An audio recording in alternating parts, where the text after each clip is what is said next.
मेरे बच्चों, तो जैसा कि आप लोग सीरीज में जुड़े हुए हैं और हम लोग क्लास 10th के लिए बोर्ड के लिए काम कर रहे हैं। तो लाइट चैप्टर जो है आपका कंटिन्यू चल रहा है। फर्स्ट पार्ट ऑलरेडी अपलोडेड हो गया है। सेकंड पार्ट की बात करेंगे। सेकंड पार्ट में आज मैं आपको बताऊंगा मिरर के बारे में। हम लोग कंटिन्यू ही प्रोसेस में लगे हुए हैं, ठीक है। ऐसा नहीं कि एक वीडियो में सब ला दूँ, एक वीडियो में सब आएगी, सारा का सारा मैराथन में आएगा, जिसमें वन शॉट में पूरा चैप्टर कवर करेंगे। फिर आज टुकड़ों में पढ़ना होता है, क्लास वाइज पढ़ना होता है। तो कल हमने जब आपको बताया, तो कल की क्लास में जो बातें हो गई उसके आगे डील करते हैं, ठीक है। तो बात करते हैं मिरर की। सबसे पहले मैं आपको बताऊं कि मिरर क्या होता है। तो यहाँ पर हमको पढ़ना है मिरर। मिरर क्या होता है?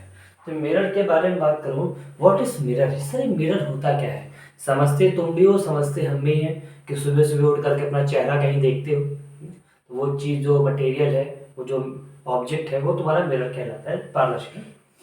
तो मिरर के बारे में बात करूं, तो mirror is defined as a plane surface, है ना, प्लेन शाइनिंग सरफेस। मिरर एक ऐसा मटेरियल जो कि प्लेन होता है ना, रिफ्लेक्टिंग होता है, वन साइड सिल्वर पॉलिश्ड होता है, ठीक है। वन साइड कैसा होता है? सिल्वर पॉलिश्ड होता है। यानी एक ऐसी कांच, ऐसा कांच का टुकड़ा जो कि प्लेन हो, स्मूथ हो, और उसकी एक साइड जो होती है वो अगर सिल्वर पॉलिश्ड है, तो उसको हम लोग मिरर के नाम से बात करते हैं, मिरर जानते हैं। मिरर के बारे में कुछ चीजें आपको बताओ। मिरर अपने आप में एक रिफ्लेक्टिंग सरफेस होती है। मिरर अपने आप में एक रिफ्लेक्टिंग सरफेस होती है जो आपको रिफ्लेक्शन प्रोवाइड करता है। क्या प्रोवाइड करता है? जो आपको रिफ्लेक्शन प्रोवाइड करता है। अब मिरर के बारे में और बातें करेंगे। अच्छा, इसकी मैक्सिमम बातें अगर हम बात करें, तो वन साइड, अगर मैं लिखना चाहूं, one side silver polished, silver polished होती है। ये पॉइंट वाइज बात कर रहा हूँ। उसके बाद मिरर कितने प्रकार का होता है ये जानना। अक्सर ये सवाल पूछा था कि मिरर कितने टाइप्स के होते हैं, तो बहुत सारे बच्चे जल्दीबाजी में गलत आंसर दे देते हैं। और वो आंसर ये देते हैं कि मिरर दो प्रकार के होते हैं, कॉन्वेक्स और कॉनकेव। गलत हो गया, ध्यान रखिएगा। तो मिरर होते दो ही प्रकार के। कौन कौन से मैं देखता हूँ। अगर यानी मैं बात करूँ यहाँ पे types of mirror, types of mirror, definitely mirror दो प्रकार के होते हैं। एक तुम्हारा जो होता है वो होता है प्लेन मिरर, ध्यान रखिएगा। एक तुम्हारा कौन सा मिरर होता है? Plane mirror. और दूसरा तुम्हारा जो होता है वो होता है स्फेरिकल मिरर, स्फेरिकल मिरर। अब स्फेरिकल मिरर अगेन फर्दर दो टाइप्स के होते हैं, वो हम जानते हैं, वो आपको मालूम होता है। ये होता है तुम्हारा कॉन्वेक्स मिरर। एक हो गया तुम्हारा कौन सा? Convex mirror. और दूसरा तुम्हारा हो गया कौन सा भाई? Concave mirror. इस चीज का ध्यान रखना है कि मिरर दो प्रकार के होते हैं। पहला प्लेन मिरर, दूसरा स्फेरिकल मिरर। और स्फेरिकल मिरर अगेन दो प्रकार के होते हैं, कॉन्वेक्स और कॉनकेव। बात समझ में आ रही कि नहीं आ रही भाई? यहाँ तक बात समझ में आ रही? ठीक है। तो एक एक करके सबके बारे में डिस्कस करेंगे। बात करते हैं प्लेन मिरर की।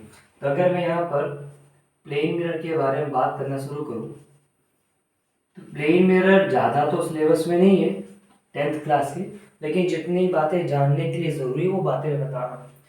सबसे पहले प्लेन मिरर का सिंबल देखिए। प्लेन मिरर का जो सिंबल होता है वो ऐसा इस्तेमाल करते हैं, यानी एक स्ट्रेट लाइन करते हैं और एक लाइन खींच देते हैं, ऐसे डैश। इसका मतलब ये जो साइड है ये तुम्हारी सिल्वर पॉलिश साइड है, ये तुम्हारी सिल्वर पॉलिश साइड है, यहाँ पेंट कर रखा है। और इधर की जो साइड होती है वो रिफ्लेक्टिंग सरफेस होती है, रिफ्लेक्टिंग सरफेस होती है। यहाँ से रेज आती हैं, टकराती हैं, टकरा कर वापस जाती हैं। तो एक साइड तुम्हारी सिल्वर पॉलिश हो गई और एक साइड तुम्हारी कैसी होगी? रिफ्लेक्टिंग सरफेस होगी। अब प्लेन मिरर में कुछ बातें आपको बता दूं। प्लेन मिरर सिंपली बहुत नॉर्मल से मिरर के बारे में बात कर रहा हूँ। तो यहाँ पर इमेज बनती है और इमेज का नेचर जानना है। अभी हम लोग आगे और पढ़ेंगे, फिलहाल मैं यहाँ पे आपको बताना चाहता हूँ कि प्लेन मिरर के द्वारा जो इमेज बनती है उसका नेचर कैसा होता है। थोड़ा अपने आप को शीशे के सामने रखिए और शीशे के सामने रखने के बाद अपने आप को देखिए क्या दिखाई पड़ता है। जितने बड़े आप हैं, जितना बड़ा आपका चेहरा है, जैसे आप हैं वैसे ही आपकी इमेज आपको पीछे की ओर दिखाई पड़ती है। यानी इमेज का जो साइज होता है वो बिल्कुल सेम साइज का होता है। कैसा होता है? सेम साइज का होता है। और अगर आप सीधे खड़े हैं, सर ऊपर पैर नीचे, तो आपकी जो इमेज बन रही है उसका भी सर ऊपर पैर नीचे, यानी ये एरेक्ट होती है। कैसी होती है? एरेक्ट। सेम साइज हो गया, एरेक्ट हो गया। तीसरी बात, मिरर से जितनी दूरी पर आप हैं उतनी ही पीछे मिरर के आपकी इमेज बनती है। अभी डायग्राम के माध्यम से बताऊंगा। यानी मान लीजिए यहाँ पर मिरर है और मिरर से ये 10 सेंटीमीटर कह सकते हैं या सॉरी 1 फीट कह सकते हैं। 1 फीट की दूरी पर एक ऑब्जेक्ट है, तो इसकी इमेज जो बनेगी वो भी 1 फीट के पीछे बनेगी। यानी दूरी क्या होती है? बराबर। और तीसरा, मिरर में आके देखो, प्लेन मिरर में राइट वाला हैंड उठाते हैं तो वहां पर लेफ्ट उठाई पड़ता है, और लेफ्ट उठाते हैं तो वहां पे राइट उठाई दिखाता है। इसका मतलब इसको कहा जाता है लैटरली इन्वर्टेड। क्या कहते हैं भाई? Laterally inverted. यानी अगर मैं यहां लिखना चाहूं नेचर ऑफ इमेज की बात करूं, आई होप आप समझ रहे होंगे मैं क्या लिख रहा हूं, कहां लिख रहा हूं। नेचर ऑफ इमेज की बात करेंगे। सबसे पहले यहां पर सेम साइज एज ऑब्जेक्ट।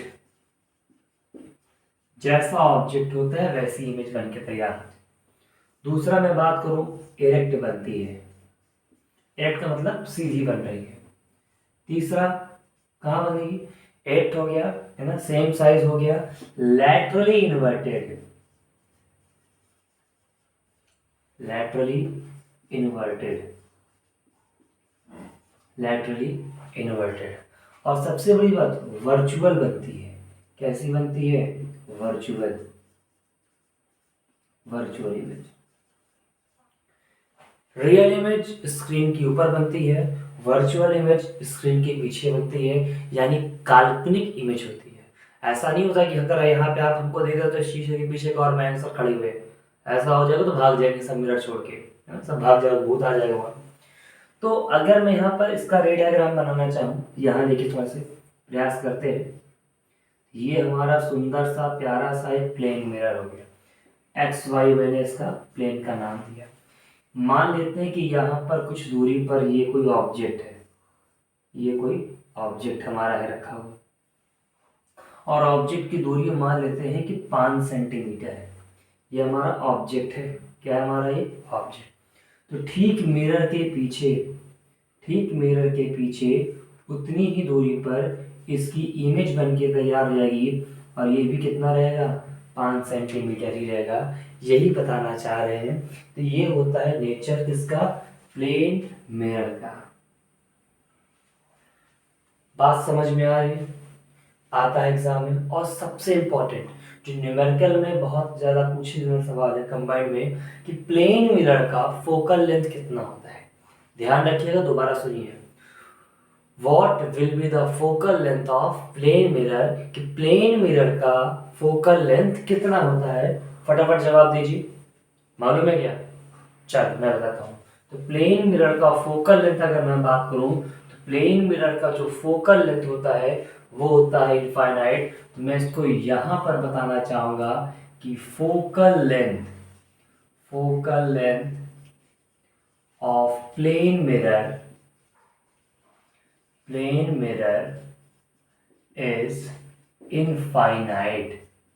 इस बात का ध्यान रखिएगा कि इस प्लेन मिरर का जो फोकल लेंथ होता है वो कैसा होता है? इनफाइनाइट होता है। इस बात का ध्यान रखिएगा। इसका इस्तेमाल न्यूमेरिकल्स में किया जाता है और आगे चल के न्यूमेरिकल्स में हम लोग करेंगे। तो ये छोटा लेक्चर अपलोड कर रहा हूँ, छोटा सेशन है, मुश्किल 7-8 मिनट का होगा। फटाफट इसको देखिए, इस पे सवाल देखिए। आप वन शॉट में आप देखेंगे पूरे चैप्टर को। फिलहाल इसकी एमसीक्यू बन के आते हैं, मल्टीपल चॉइस क्वेश्चन में, इसको आप देख सकते हैं। ठीक है, इसको नोट करिए। मिलते हैं आपसे नेक्स्ट वीडियो में। ठीक है बेटा।